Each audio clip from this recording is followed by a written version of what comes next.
Hey guys, it's Will here. Happy New Year, first of all. It's 2018 now, so I thought I would go through my current weight training routine. I've been doing it for a few weeks now, and just thought I would share that with you because I like to share stuff that I'm working on with you guys. I started out on Potato Strong with my recipes, then I had a lot of weight loss experience and tips and interviewed doctors about health and veganism, and I got into gardening as well with veganic gardening without any animal products. And I've been doing some stuff for the past few years, a couple years maybe, calisthenics, some pull-ups and push-ups, and working on handstands, and more like trying to achieve certain positions. And I reached sort of a plateau. There's ways to really progress, but for various reasons I just wasn't making any progress, so I decided to start using free weights, dumbbells, mostly at home. And so I don't want to get into too much about,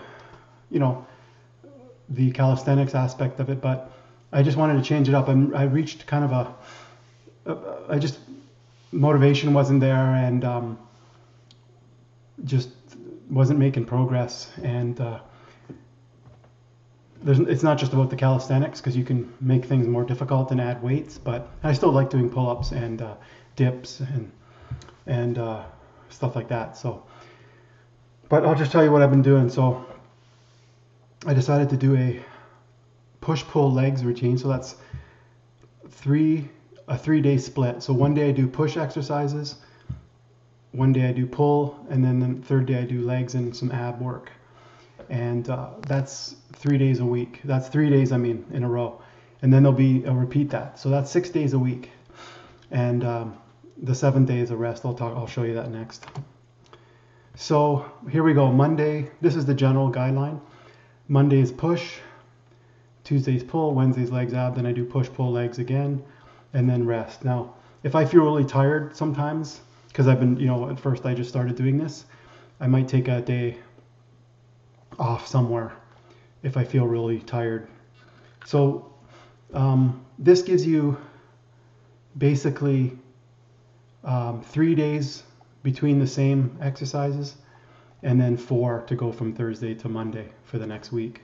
So between 3 and 4 days between exercises. That's not a bad amount, because if you go too long, especially if you're a natural bodybuilder, you don't want to wait too long in between repeat exercises. Before I get into the specifics of those, just want to say that the general guideline I'm using right now is I do a warm-up set with a light weight.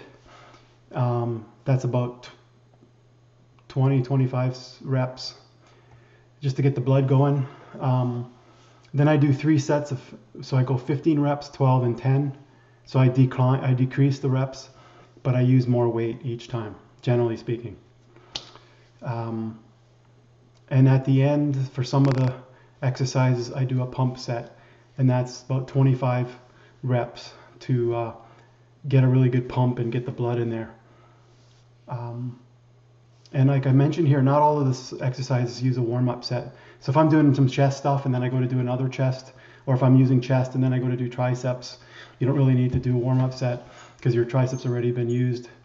I don't do pump sets for every possible exercise. That's more for the upper body and larger muscles like back or chest, and maybe triceps and shoulders at the end, but I don't necessarily do that every time. And then there's a calf raise I'll talk about, and those are generally higher reps for calves. They take more reps. So the push day is what they call chest, shoulders, and triceps. And what the exercises that I do are the incline dumbbell press. So that's on a bench, that's on an angle. Hopefully you can raise up your bench on an incline.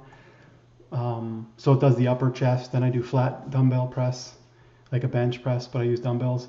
Dip, so I've got the stamina power tower, and I actually do dips, and I've used weights as well. So I have a dip belt so I can add more weight. And when I finish this day, I'm pretty beat, pretty tired.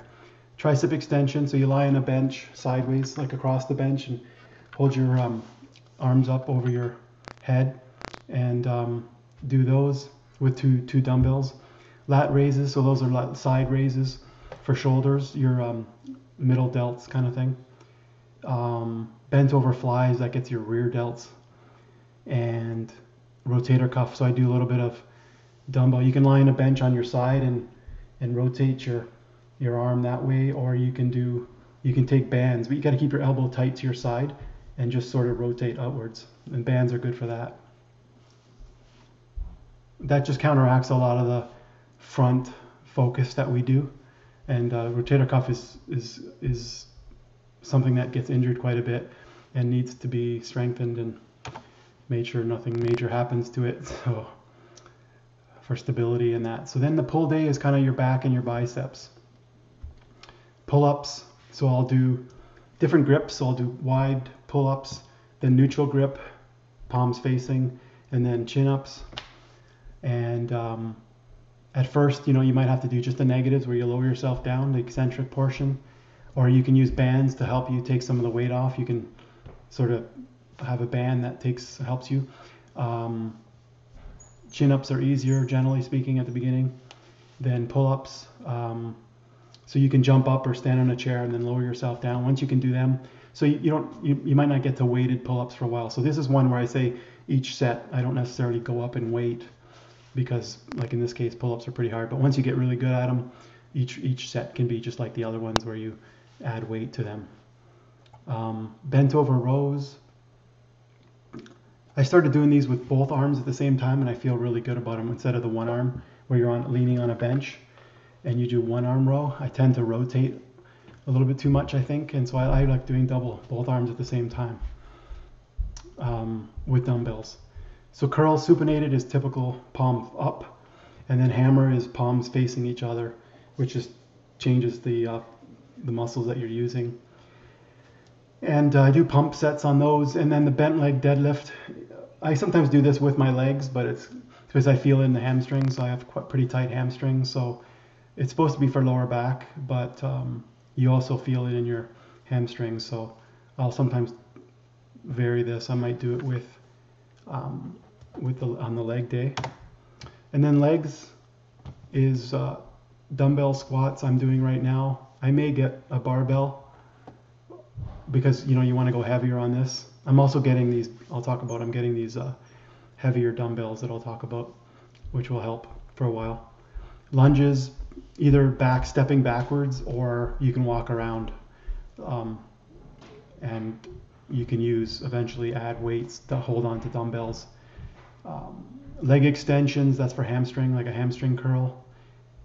And leg curls are for hamstring. The leg extension is for quads. Some people have issues with that for your knees, but you can look into that whether you want to do those now. So I'm trying to do mostly compound exercises and a lot of standing things as well. So dips, pull-ups, lunges, squats, and things like that, where you're moving your body in space, or you're lifting weights on the ground and stuff like that. And then not as much of the isolated exercises, which would be the curls and the extensions, and that's just to get a nice pump. But I'm trying to do like the back, the curls, the pull-ups for your back, presses or lat raises for your shoulders. So try to do the major body parts, at least at the beginning, to get the bulk of your workouts with compound exercises. Leg, so then the calf raises, you can do that on a step if you want to get lower than just on a flat surface. Stand up on any kind of raised surface, and you can use dumbbells, lower yourself down as well to get a good stretch. And then you have, I didn't mention this, but there's, the leg raises, are for the abs. So you lie on your back and you raise your legs, up towards you. You can even do a little lift at the end, and I feel those a lot. You can also hanging leg raises, but I feel the ones on the ground a lot better at this point. And crunches, you can do that on a ball, like one of those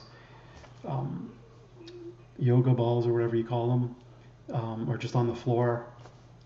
There's also one where I use a cable and I crunch down, cable crunches or using bands.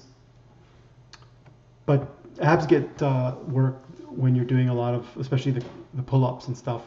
Abs get involved in a variety of other scenarios. So when I first started doing pull-ups, I noticed how sore my abs were. So it's just something extra that you can work on. So the goals and benefits, because there's different motivations for people. But one of the goals has to be progressive overload, where you're increasing the weight you're lifting or whatever activity you're doing, the difficulty over time. And not necessarily every single workout, but if you're stuck at a plateau, you're not going to really build more muscle. And so you want to look at ways to break through the plateau. And there's a million ways that people do it, with more volume, drop sets, supersets, changing exercises. Sometimes you need a break. Sometimes you're not eating enough, or nutrition is not good, the types of food you're eating. So I'll probably address those issues over time. But right now I'm making good progress. Consistency, that goes kind of with, in order to make progress and have overload, you have to work out. So that 6 days a week is generally the guideline.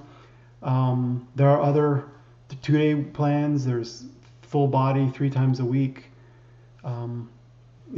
Lots of different things that could be done, but just pick something and go with it and try to be consistent, because you'll generally make good progress at the beginning. So consistency. I noticed a lot of people that I've talked to that aren't getting results. They don't work out consistently, and that's part of the problem, because you have to stimulate your muscles every 2, 3, or 4 days, the same muscles, in order to keep generating growth. Otherwise, you're gonna start to go backwards, generally speaking. The goal is to gain muscle without gaining much fat. So I've got these 30-inch waist jeans. I want to make sure I can stick to them. I've actually put on, like, my goals now are more gaining muscle. Obviously, when I say gaining weight, I mean muscle. I've been getting over 180 now. So I was hitting a low 170s, but with the legs and the upper body now, it's going up, which is good. But I want to make sure that I don't gain much or any fat, and then at some point I may decide to cut it. But I was told to kind of focus right now on building muscle. So one of the things I said earlier with the calisthenics, I've been really watching calories and keeping as low as I can to kind of get more lean, because I'm not very active, and I noticed that the energy wasn't great for working out. So now that I'm working out harder and I'm getting hungrier and eating more, I'm hoping for better results, but I want to make sure that it's muscle that I'm gaining. So because I'm seeing large strength gains on my workouts, that's a great sign, and I feel bigger, and I feel shirts getting tighter in around my lats and shoulders and stuff, and Bonnie's noticed things. So I'm definitely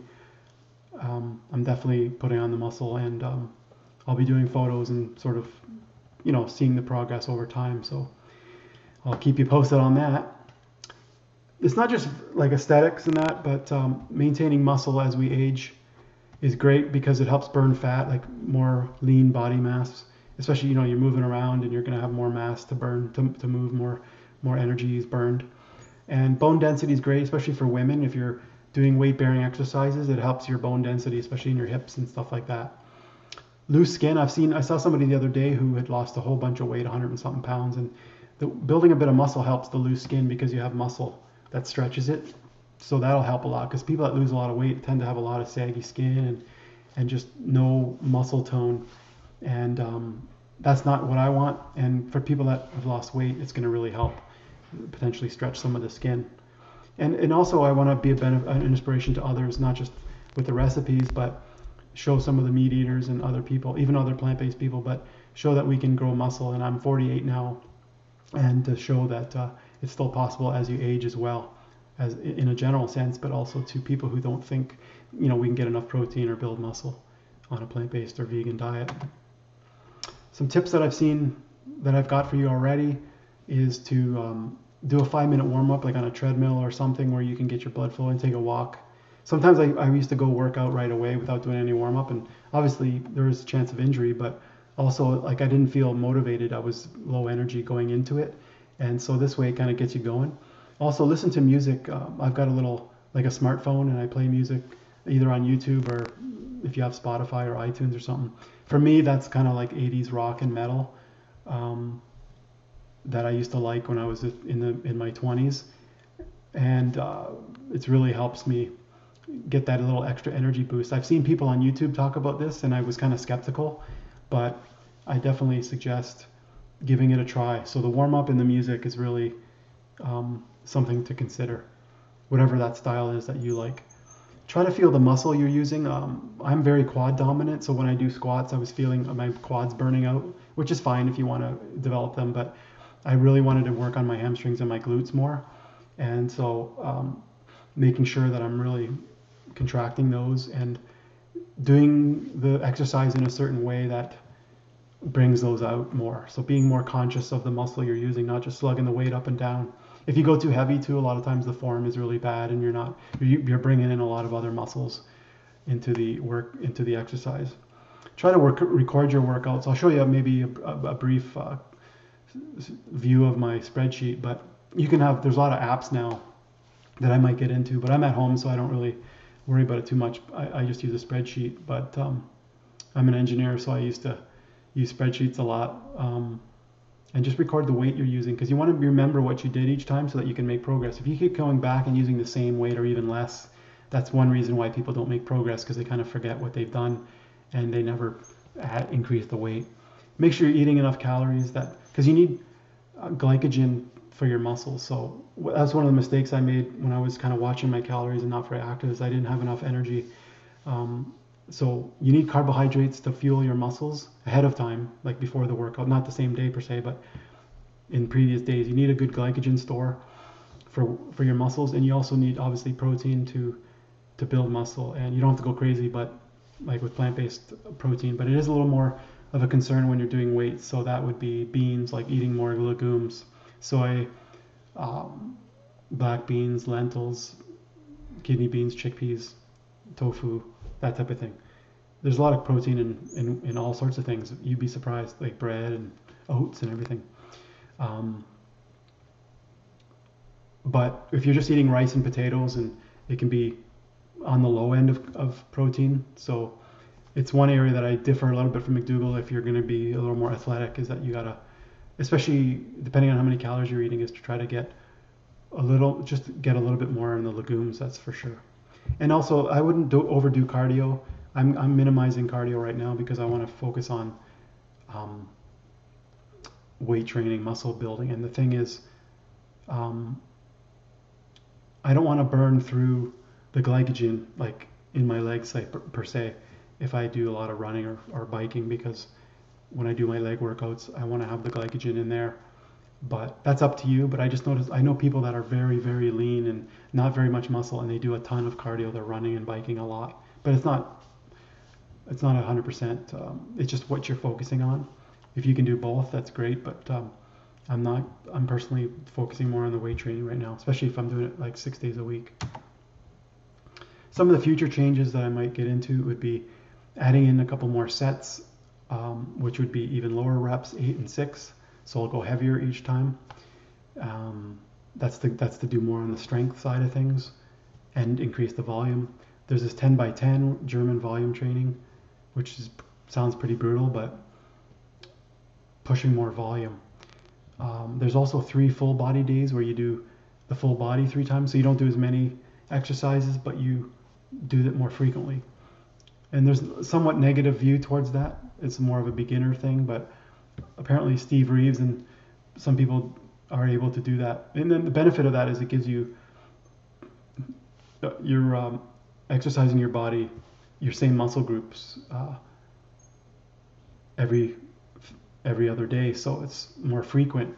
The other thing is sometimes when you do, like, say, a push day, you get really tired mentally, like your central nervous system and your energy level. So the next day you go to do pull and you're still pretty tired from the previous day. So it's more than just the muscles. It's also your mental state and your energy level, central nervous system. And also when you do like a chest day, you're also involving some of your back. And so I find that that's one aspect that I'm sort of wondering about, because I feel, on the other hand, I did just start a few weeks ago, and so I did feel more beat up than I would be after a while of doing this. So we'll see how it goes, but I'm considering that too. More explosive movements, so like an athletic aspect, because you can get more tension in the muscle by going faster, but using less weight. The only reason I don't want to do that right now, it's not really my forte or my interest, but also I don't want to injure myself. So, but it is something just to vary things up a bit. Varying exercises too, like not just doing the ones I told you about, but there's a lot of other variations. Like for example, overhead press would be for shoulder instead of the lat raise, because I'm already doing incline press, so it's close to the same type of exercise. Just all the different potential exercises that could be done, like flies for chest, or different exercises that I might consider over time that just vary things up. But I want to be able to track what I'm doing. So if I keep changing things all the time, it's hard to track. If you do things in a different order, all of a sudden you can't do the same amount of weight, so you're not sure if you're making progress or not. I'm going to be picking up, I mentioned the power block, which is there's two dumbbells that allow you to vary the weight from 5 to 120 pounds. So instead of getting a whole ton of different dumbbells, you just have two dumbbells, one for each hand, and you can vary it from 5 to 120 pounds each. So that just makes it all compact, and you wouldn't have to lug the weights back and forth to your rack. You could just have it in one place. And then I'm looking at potentially a squat rack and a barbell with plates. So I could potentially do deadlifts with barbell and plates instead of using dumbbells. And I might do squat rack with eventually a barbell as well instead of using dumbbells. That's pretty much it. One other thing I'm just going to show you quickly is my spreadsheet. So I've got a column here, which is the current date. So we have December 11th, push day. So I've got incline press, and then flat bench, and then I say to 25 warm up, the 15, 10, 12, 10, and then the pump set. 25 warm up, 15, 12, 10, pump. And then dips, tricep extension, lat raise. You can see then I have a pull day. So it's just a vertical thing is one day. And then each column is some other date. And I just go down and do the three, make notes. And I'm going across this way. So it's okay. It's good for now, and it gives me a chance. So I've been increasing the weight as I go across. You don't have to do it every single time, but you want to see if I get to a point where I'm plateauing, then I'll have to consider what I'm doing. And like I said, with some of those changes. Hope that helps you guys. And I'll be showing you some pictures and things and workouts over time. Instagram as well, I do that. But I'm open to a lot of different workouts, but this is the one I want to stick to for now and make changes over time. So hope that helps you guys. Let me know what you think. See you guys.